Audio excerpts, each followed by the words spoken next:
नमस्कार, मी आहे वैष्णवी कथलकर। आपण बघत आहात CTV न्यूज नजर प्रत्येक बातमीवर। हिंदी आणि मराठी भाषेत बातम्या प्रसारित करणारे जिल्ह्यातील एकमेव channel, sponsored by Sukhkarta associates. आणि आता पाहूयात गेल्या 24 तासातील बातम्या पटापट। विदर्भात थंडीने अक्षरशः चादर पसरली असून अतिशय उष्ण समजल्या जाणाऱ्या चंद्रपूर शहराचे तापमान हे 22 तारखेला 11.8 डिग्री सेल्सिअस असे नोंदवले गेले आणि विदर्भात सगळ्यात कमी तापमान गडचिरोली जिल्ह्यात 10 डिग्री सेल्सिअस असे नोंदवले गेले। पारा घसरल्याने अनेक ठिकाणी नागरिक शेकोट्यांचा सहारा घेताना नजरेस पडत आहे। घुगुस शहरात रेल्वे ब्रिजचे काम सुरू असून पहाटे 4 वाजल्यापासून तर रात्री 12 वाजेपर्यंत घुगुस शहरात अवजड वाहनांना प्रवेश बंदी करण्यात आली आहे। वाहतुकीला कुठलाही अडथळा निर्माण होऊ नये याची खबरदारी म्हणून प्रशासनाने ही प्रवेश बंदी घातली आहे। 24 जून 2024 पर्यंत ही प्रवेश बंदी कायम राहणार आहे।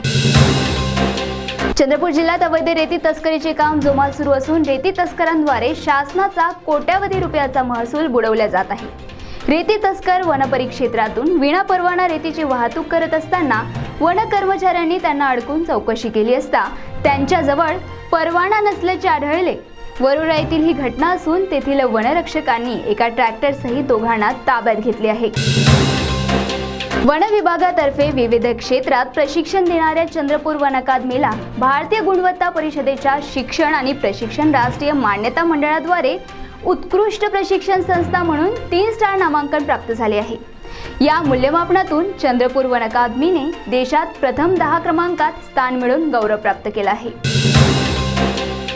घुगुस शहरात एका महिलेने काँग्रेसच्या एका नेत्यावर 10,000 रुपये घेतल्याचा बनावट आरोप केला होता।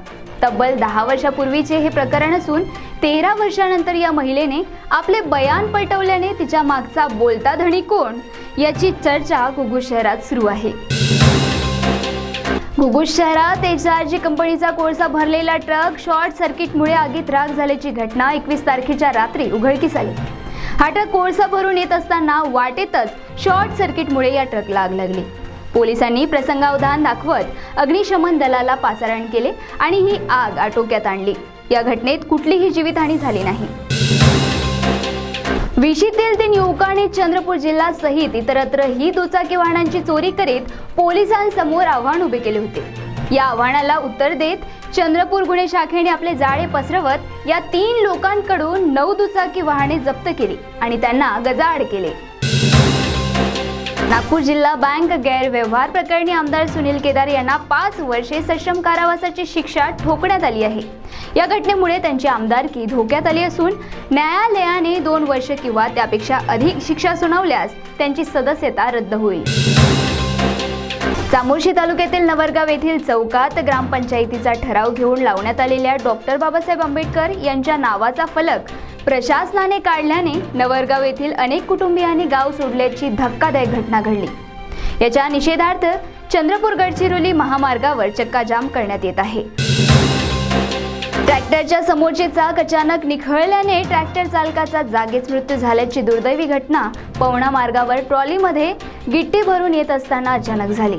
ट्रॅक्टर चालक अतुल ज्ञानेश्वर पायघण असे मृतकाचे नाव असून त्याच्या मागे बराच मोठा आप्त परिवार आहे। तर या होत्या आजच्या पटापट बातम्या। लवकरच भेटूया पुन्हा काही नव्या बातम्यांसह। तोपर्यंत अशाच बातम्यांची अपडेट घेण्यासाठी बघत रहा विदर्भातील अग्रणी CTV न्यूज नजर प्रत्येक बातमीवर। नमस्कार।